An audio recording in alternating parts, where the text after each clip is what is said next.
What's up, guys? Cruiser Hoops here, back with another video. My face cam is still not working for some reason, so we're gonna have to roll with this for right now until I can afford a face cam. But today, we're gonna be going over some trade rumors and potential trades that could be going down on this Thursday's trade deadline. So I know we've only been covering like Clippers trade machines, but I got some other teams sprinkled in here too. So let's get to it. And the first trade we got here was a rumor that just came out 2 days ago, 1 or 2 days ago, that said the Clippers are interested in acquiring Lonzo Ball. However, I do not really think this really possible by like any means. They'd have to give up like Zubats or something, but Zubats is honestly way too important for the rotation to just be given out for Lonzo Ball, who could potentially leave next this offseason if the Clippers aren't willing to match his offer. I got Lou Williams in here in the trade. I couldn't really think of anything that was like realistic for both sides. Lou Williams came out the other week and said that if he gets traded, then he's retiring on the spot. So that makes why would the Pelicans want him? But like, there isn't really a realistic trade out there. This is more so just like me throwing the trade rumor out here. But this isn't really a realistic trade. I just like to talk about Lonzo on the Clippers for a bit. Now, I know everybody's saying that the Clippers don't have a true point guard, and they don't have a true point guard, but I don't think that's their biggest issue. Their biggest issue is just continuity in general. It's not that they don't have a ball handler during crunch time situations. It's just that I don't feel like they trust each other on the court, and the point guard is not going to solve that. Especially a young point guard like Alonzo is not going to solve that issue. So I understand why the Clippers want Lonzo is because it'll accentuate their ball movement system that Ty Lue has implemented this season. However, I don't think that this trade is feasible just because of numerous factors, such as just like both sides wanting too much. So I don't think this will work out. Now, next we got a Victor Oladipo trade, and the Rockets would just be dumb to keep Oladipo past the trade deadline. I mean, the writing is on the wall. Oladipo is not staying with the rebuilding Rockets team. I mean, they've lost 18 in a row at this point. Like Oladipo is not staying with the team, so they would be smart to flip him right now, get as many assets as they can, if that, and just roll with that for the rest of the season. And so I got Oladipo trade with the Knicks. Now I know the Warriors have been floating around a little bit, but I just can't think of anything that's very what's the word here? Feasible, I guess, again, for both sides. So I got a Knicks and Rockets trade where the Rockets get Alec Burks, Frank Ntilikina, Kevin Knox, a 2023 Detroit second round pick, which may be closer to a first round pick since the Detroit Pistons are going to be not that good in the future, and a 2021 first round pick from the LA Clippers that they can swap with, which I mean is kind of pointless. Um, and the Knicks get Oladipo. So Oladipo's value is not really that high right now. He hasn't been that good this season. I mean, yes, he did make the All-Star team a couple years ago. He's got name value, but he hasn't been that efficient from the floor. He hasn't been that good um, for the Rockets this season. Um, so the Rockets would do this trade, like I said, to just milk some value out of Oladipo and get two young players in Frank Ntilikina and Kevin Knox, both of whom were top 10 picks in their respective drafts. And Alec Burks is a spark plug off the bench. I don't envision him playing too much over young guys such as Kenny Martin Jr., Ken Porter Jr., and Jay Sean Tate. But Alec Burks is a nice piece to have for the year. And they also get the second rounder from Detroit, like I was saying, that would probably be in the top 30s range, like 30 to 35, if they're this bad, in the future.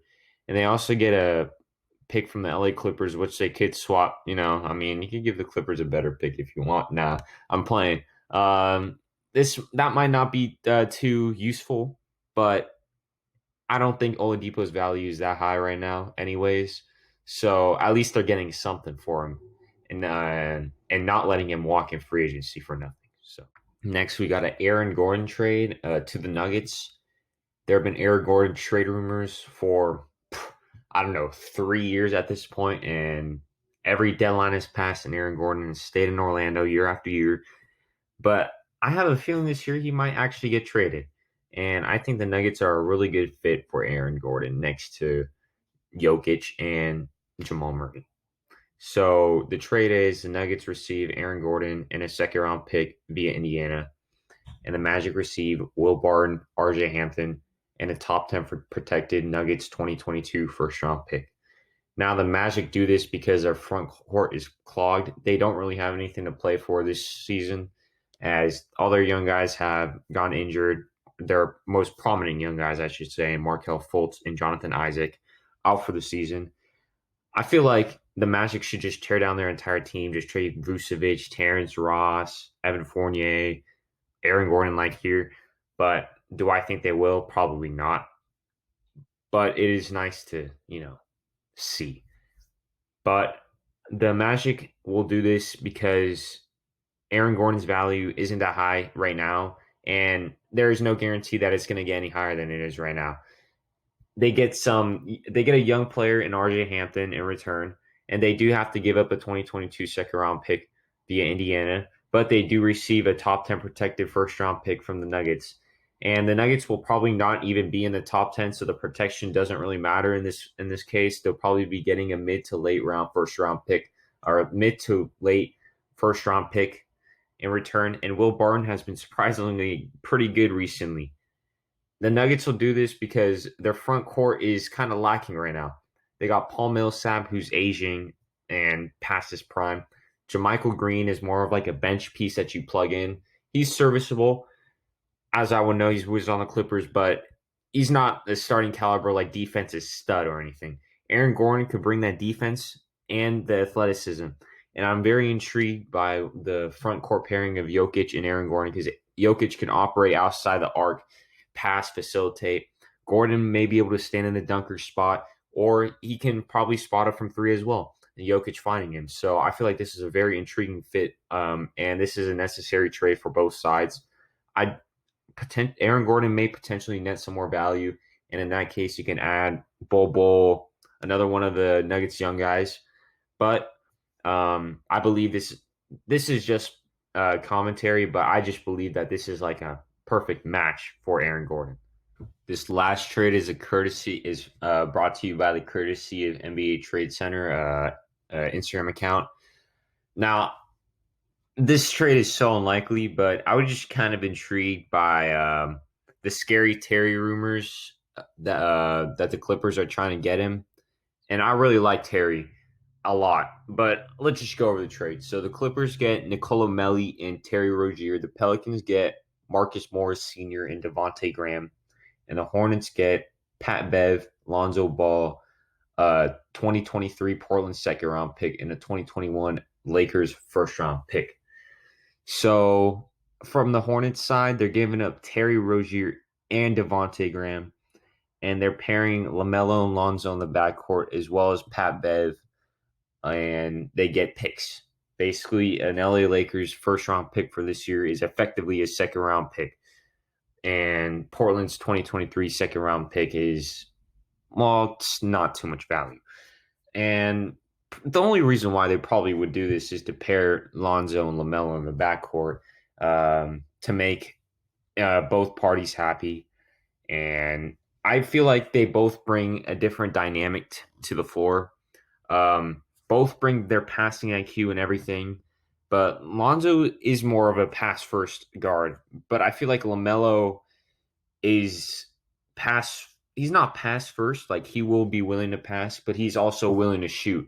So I feel like I'm kind of interested in that dynamic. And Pat Bev brings a defensive presence that the Hornets guards don't lack necessarily, but they would like more of.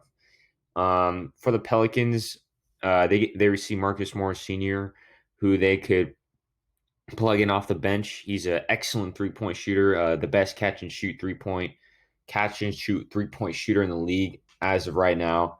And they also receive Devonte Graham, who's a free agent after this season. Who's a defensive liability. He's been streaky. He's been struggling a little bit this season, but he may be able to be rejuvenated in the Pelicans offense. The only concern I have here for the Pelicans is the size of Morris Sr.'s contract. It's 4 years and $64 million, I believe, and that is just a huge contract to have on the books for a Pelicans squad who's quite frankly not even that good right now. They're pretty far from the playoff race. We'll go over the Clippers here for a little bit. Terry Rozier is a score first guard, which scoring is not the issue for the Clippers here. It's more their defensive efficiency. The Clippers are again top 5 in offensive efficiency this season, and shooting has not been a problem for them. They're the second best 3-point shooting team in NBA history right now, and they're the best free throw shooting team in the league as well. So offense is not a problem for them. The defensive side has been a problem, though. They're 15th in defensive efficiency, so they're a little bit lacking on that end. And trading away Patrick Beverley, who's their best defensive guard, if you want to consider Paul George a forward, then Beverley is the best defensive guard on the team. And Morris Sr., who is the primary defender of Luka Doncic during the playoffs. And I don't know. Terry Rozier is a score first guard, and I feel like if the Clippers were to make a move, then they'd be making a move for a defensive guard or someone who is pass first, I guess, instead of a score first guard, even though I really like Rozier. And I feel like the Hornets wouldn't even give up Rozier for this price because the Rozier is too valuable to them. Plus, the Hornets really like him a lot. And the same with Morris Sr. I feel like the Clippers, he's very vital to what the Clippers do, and the Clippers wouldn't be really willing to give him up. So I don't think this trade works for any side. Giving up Lonzo Ball for Devonte Graham, who may potentially leave in the offseason, does not sound very logical as well. I just don't think this trade works for any party, but I just wanted to cover it just because it looked interesting. All right, so guys, thank you so much for watching my video, and be sure to like and subscribe if you want for more content, and hope we have a nice trade deadline season. Cruiser Hoops out.